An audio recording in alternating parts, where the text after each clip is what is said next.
Hey, welcome to the Sovereign People's Broadcast, where you are the sovereign standing for your rights every day. And welcome to the armpit of the South. Down here where they did protesting over the weekend. Like I reported earlier, it was sponsored by the Democrat Socialists of America, which we ended up looking up, and it was Communist Party chartered back in 1985. And so that's who your leaders are. Anyway, we're down here. They tore down the Confederate monument last. It looks like they took out two. I think there was another statue over on this one last night. And let's see, freedom ain't free. There is an agenda. Can't read that thing. And up 12, whatever 12 is, no idea. So this is what the society has come to. Now, who's the mentally ill here? And you've got the Communist Central over there, the public buildings. It's all the 2021 agenda and 2030. I don't know what the 12 is. Anybody knows what that is, let me know. Tore down a whole bunch, so and grab me a little piece for a memento. What the hell? And one thing I was thinking about,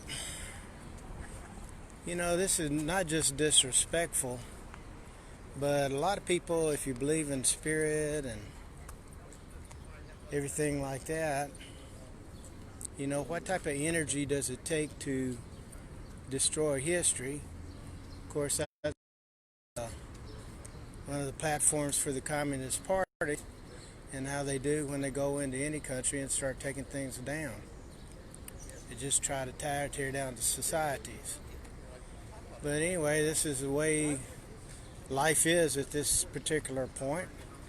Kind of disappointing. Some people cheered last night. But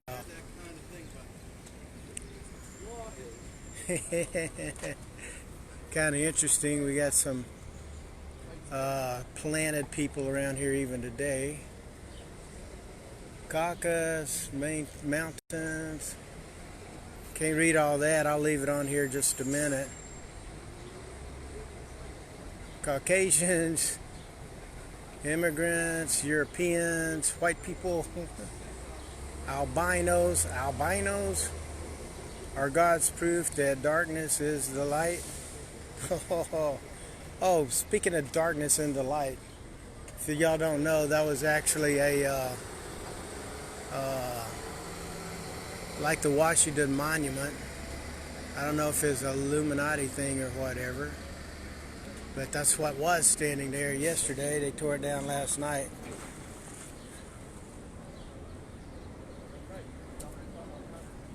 I don't know what this up 12 stuff is.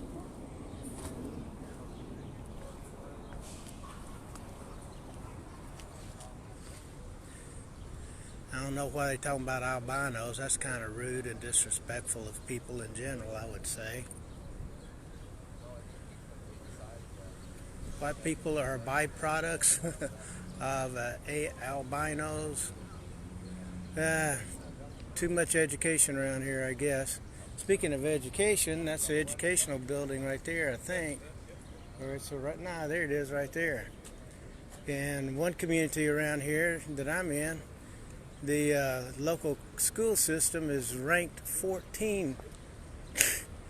How educated and intelligent do you have to be to get a school to rank 14?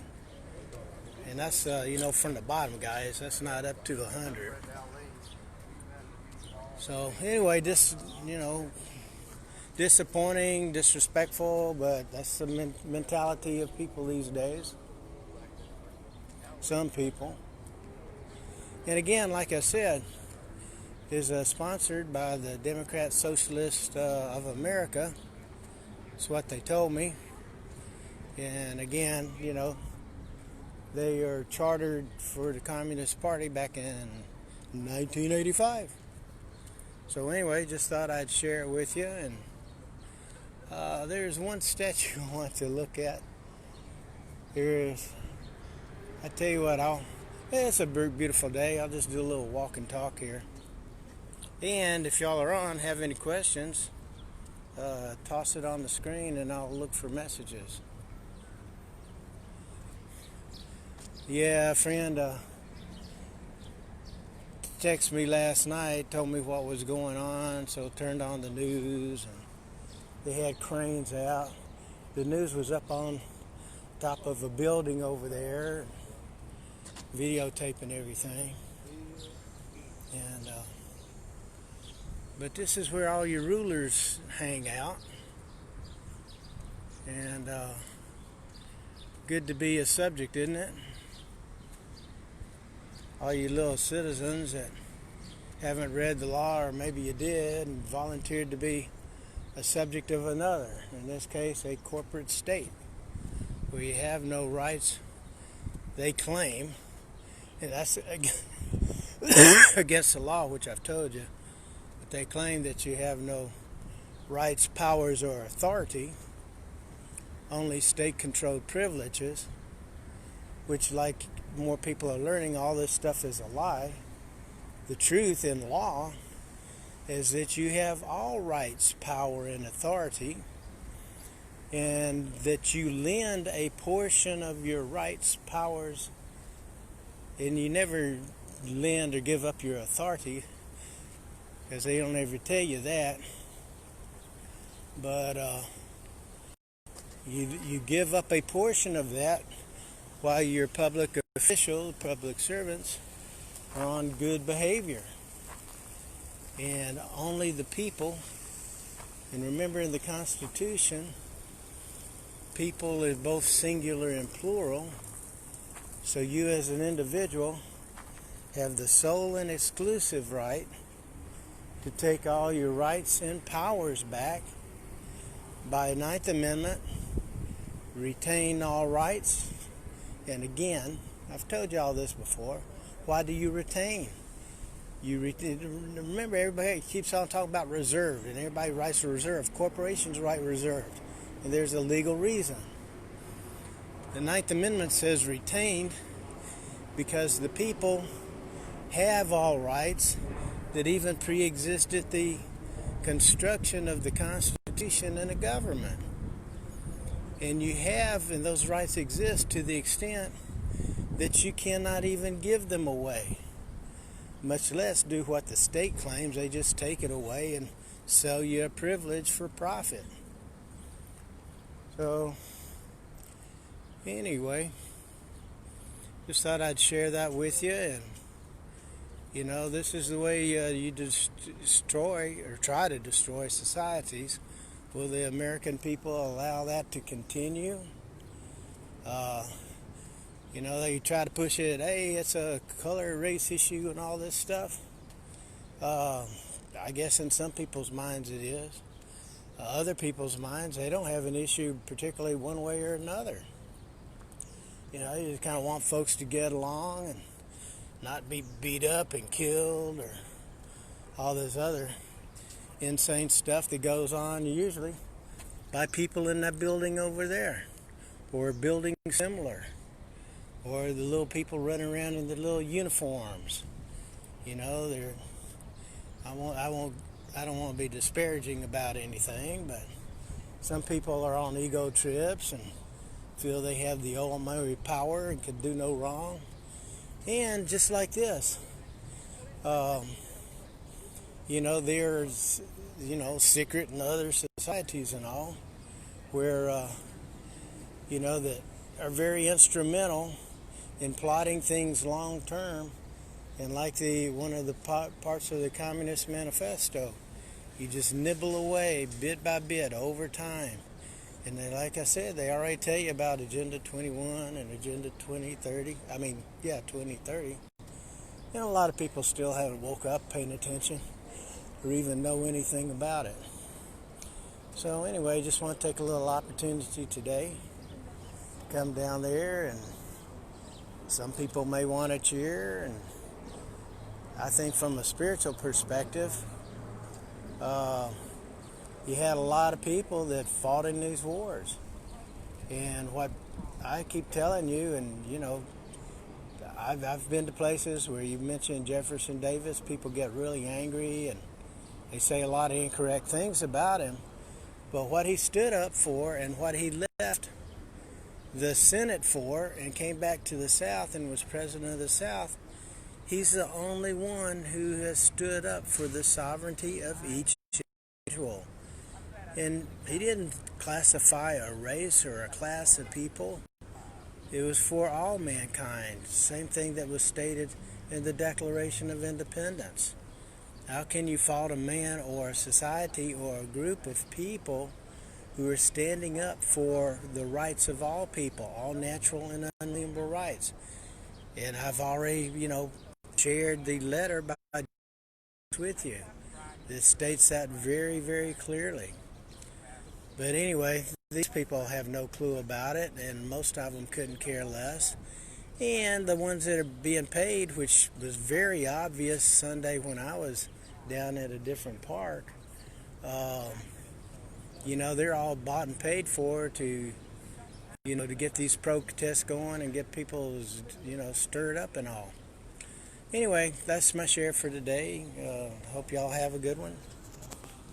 Let's see, I got some comments here. Let me find a little shade and see what you're talking about.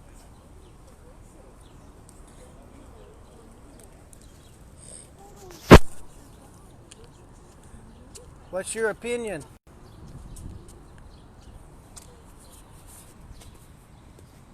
You mind if you answer on here?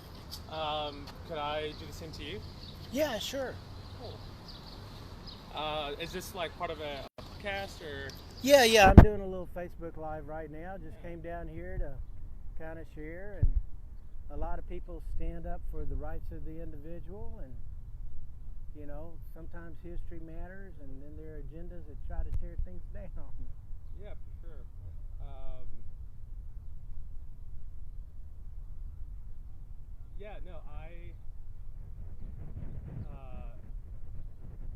I heard you say a couple of things that makes me hesitant to answer.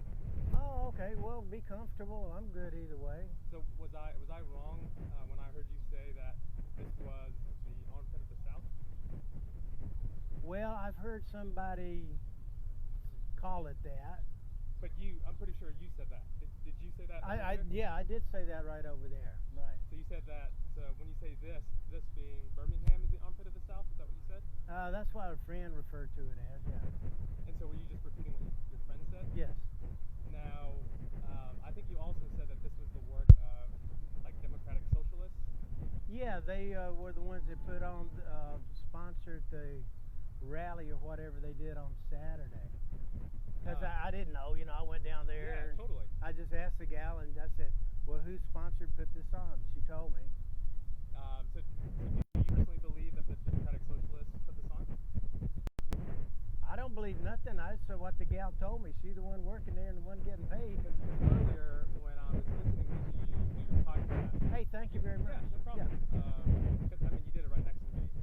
It sounded very much like you were very sure that this was one, hosted by democratic socialists, and two, that Birmingham is the armpit of the South. And I wonder, why do you think? Obviously, since you're just repeating what someone else said, why do you think those people think Birmingham is the armpit of the South? Well, number one, I can't answer for them.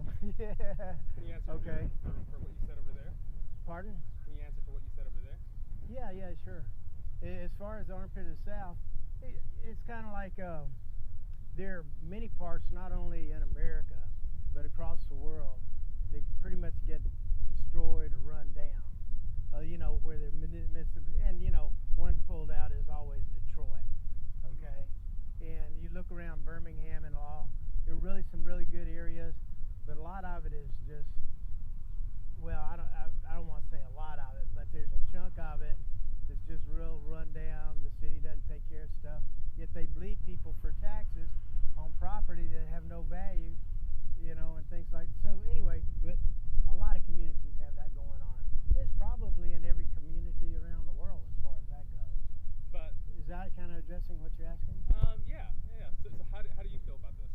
How do I feel about it? Mm-hmm. Well, I tell you, number one, I didn't want to come down here with feelings, but what I thought about, they had an obelisk that was here, whatever, and it was in honor of people who fought in the wars a long time ago. And I'm from the neighborhood, so to speak, and I just think from a spiritual perspective is why I came down here, because it resembles people who were fighting for what they thought was right, whatever that is. And people who molest and tore this down or whatever, they're probably doing the same thing, but it disrespects the people that erected it and other things. So that was a part of my thinking, and actually the main reason I came down here today, wanted to take a look, and because I've got one friend that he said, and I don't know, he says everything is like vibrational. Okay, and you take that and what kind of vibration is this? It really depends. I would ask you again. You've been very nice. I mean, we've had a conversation, but you've been respectful. Yeah. Thank you for the respect. Yeah. And part of me doing this is just to make sure I protect myself in this conversation. Oh, okay. But I mean, I see. And by the way, we're not attacking nobody or anything. I understand now, but I think again, I was sitting there and I sat there for a little while because I was in shock because you were a very nice guy. I mean, you asked about. Well, I hope I still am. No, and you still are, but I think the destruction of this monument, and you use a very interesting word in terms of molesting. Yeah. And I think that's not a typical word I use, but I learned to use it a while back. Yeah. Because that's what the law uses. Yeah, and I think that there is a lot of weight to that word too. I would say that people who were here, I was here Sunday. People who were here were not here to molest or to destroy anything. Right. With the original intent. But I think the one thing that they probably, I don't say anything. I think the one thing that they were here to destroy was this system that really leads to the murder of young men and women of color.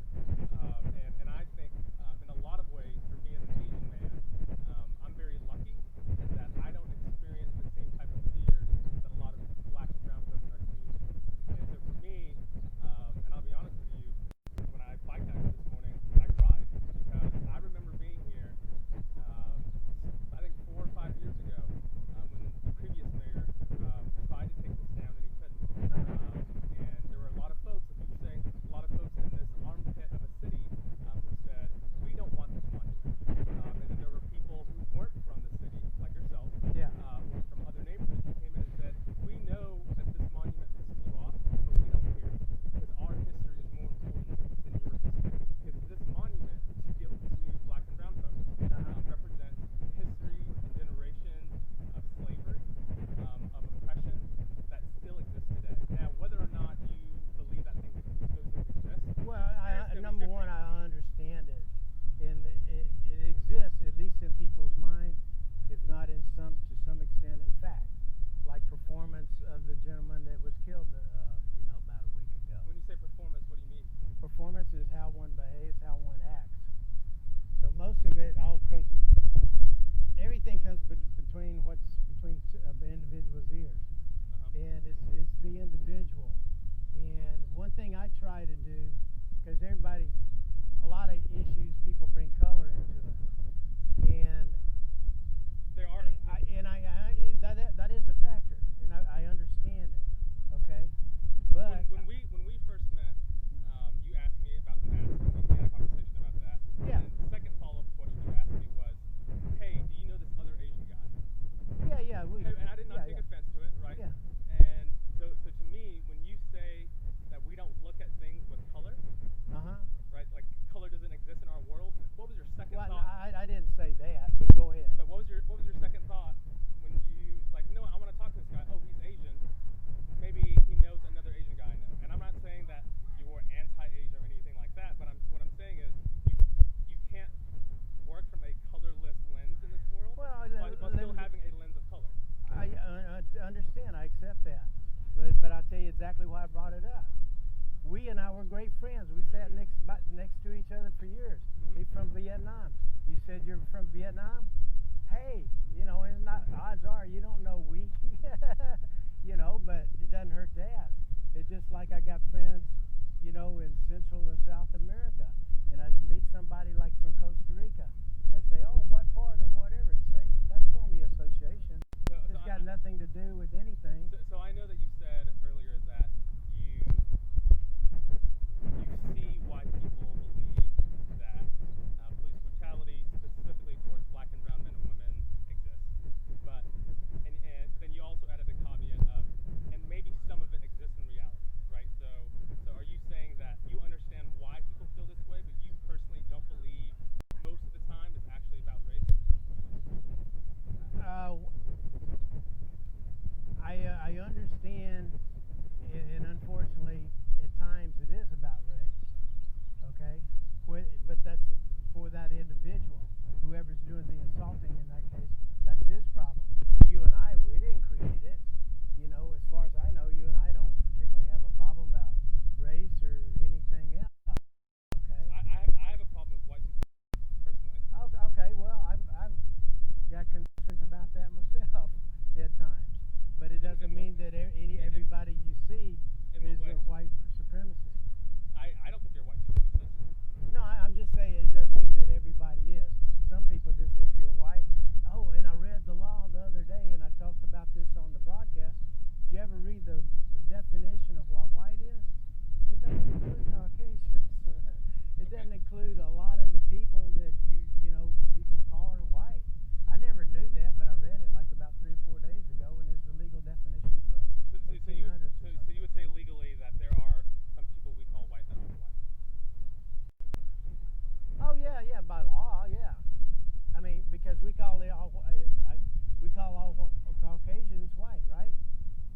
It really depends. I think when you talk about race, it's a very fluid thing. Well, I'm just talking about what the law states. And generally, Caucasian. And I wonder who created the law. Yeah. Well, we weren't there. Well, people like me definitely weren't there. Yeah. Well, neither was I. Right. But there are people who look like you were there, and those perspectives guide a lot of decisions. And so, I mean, and I think what I'm trying to make the allusion to is sort of the destruction of this monument and removal of it has a lot to do with folks recognizing that laws from the 1800s, from the 1900s, still impact things that happen today, and, right. and still have an impact on the decisions that not only police officers make, but our government makes, that me and you make in our everyday interactions. And again, I will say that while I do appreciate this conversation, it's very frustrating to me, I think, to engage in this conversation knowing the things that you said when I wasn't there, and those things are right. Hold on. Oh, yeah. Or when you thought I wasn't listening, is a better way to say that, because again, the things that you said that I sort of talked to you about. Your immediate thing to do, instead of owning it and saying, yes, I did say those things, you said, no, I didn't say that. I heard someone else say it, and I just repeated it. Right. And so I think that I would say that our interaction that we're having now is very representative of a lot of interactions. And again, I see this as an Asian man who has a lot of privileges in this worI Why don't you just say it in two questions? Just a thought. Why don't you just say it as a man? Because I do identify myself as a man, but I also identify myself as a Catholic man, as a father, right? As a Birminghamian or as an Alabama. So there are multiple ways in which we can identify and define ourselves. Right.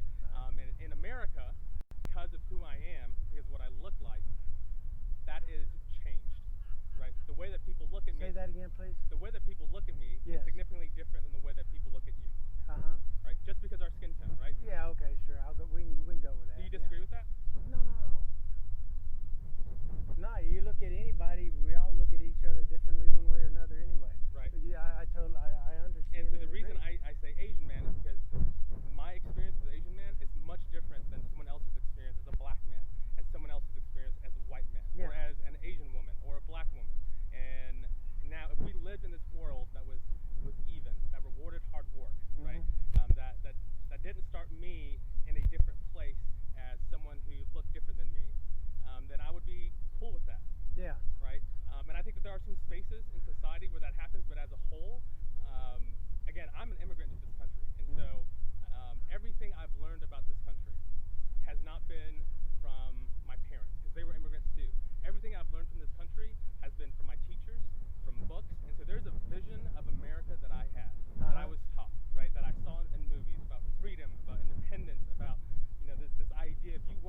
been in a similar situation. But our black and brown folks, and like you were saying before, black and brown folks in this, not only this city, but this country, start from a place of what's called negative equity, right? Because they're... Okay, I understand what you're saying. All right, would you agree or disagree with that? You can take that on. It's not up to me to agree or disagree. You know, everybody's life is different. Right, but the question I'm asking, and again, I think your unwillingness to admit that black and brown people for generations, for 400 years in this country, have been pushed down, is why this had to be taken down. I've got no problem understanding and admitting that. No, I didn't do it. You didn't do it, but we know that happened in history. But we perpetuate it every day in our actions still. I don't think I do. I try not to. So let me ask you, why do you think and thank you for the exchange. No problem. Why do you think there is such a wealth gap between white folks and black folks? And we'll throw even Asian folks in there. Why do you think that there are different wealth gaps? Well, number one, there's a ton of reasons. You know. What are some reasons you think? Well, economically, part of it's education. Part of it could be maybe this guy came to America, for example. There are two people from Vietnam. One came in this date, and another one came in on another date. And maybe this one bumped into this guy, and this one bumped into somebody else. So their lives go different ways, and maybe one's financially more successful than another. There are all kinds of factors. Okay, so going back, you think this happened, other than some folks were angry? Like, what? I was down here Sunday too at the park, and it was a good group. And I got a text later on, and from a friend, and said something that caused me a little concern. I go, no, it's all peaceful. Nobody's doing anything. And I don't know that they were. This was kind of late afternoon. See, again, like, I see what you're saying now, but I heard what you were saying earlier, and what you said earlier is not what you're saying now. Well, no, I was down here Sunday. No, I mean, when you were over there by that sign, you said that this was propagated by democratic socialists. Well, what I've said is that it was sponsored. This is what they told me. You know, because they're selling pizzas or giving away or whatever. Right. And they said they were the Democratic Socialists of America. So what were some other things that you were telling to your viewers as you were walking around the sign? Do you mind telling me? Well, no, I don't mind at all. Basically, you know, I said, you know, this was an obelisk or whatever yesterday is torn down tonight, you know, last night. And I was talking about the spirituality of people. And what does this say about society? What do you think it says about society? I think it says it's pretty damn mucked up at the moment. Not all people, but there are segments. And like I said, my accountability in my own mind, and I struggle with this, but I try to make everything, it's the individual, you know, and it's what's between the individual's ears. It's not the whole community, whether it's a color of skin or anything else. And that's what I struggle with at times, to try to keep my mind focused so I don't transfer some opinion of a group of people or something else on something that's caused. But you just lumped all of this into democratic socialists. Well, I didn't necessarily lump it. Those were the people that sponsored the whole thing. So they lumped themselves. And you got that information? From the gal at the table who's working the event. And you probably go down here and see who got the darn permit part. Okay. And I didn't know. I figured it was communist, but I didn't know. And I only figured that was my guesstimation due to my experience in other places I've been around the world. A friend actually looked it up. Go ahead. I have to. I don't know what time is it. Sure. So I have to go back to work. Really, I came out here because to me, the destruction of this monument is a destruction to the idea that we have to hold on to a past that meant young black men, young black women are murdered by cops, not because of individual actions, but by a corrupt system of policing and a corrupt culture that looks at them like they are less than people.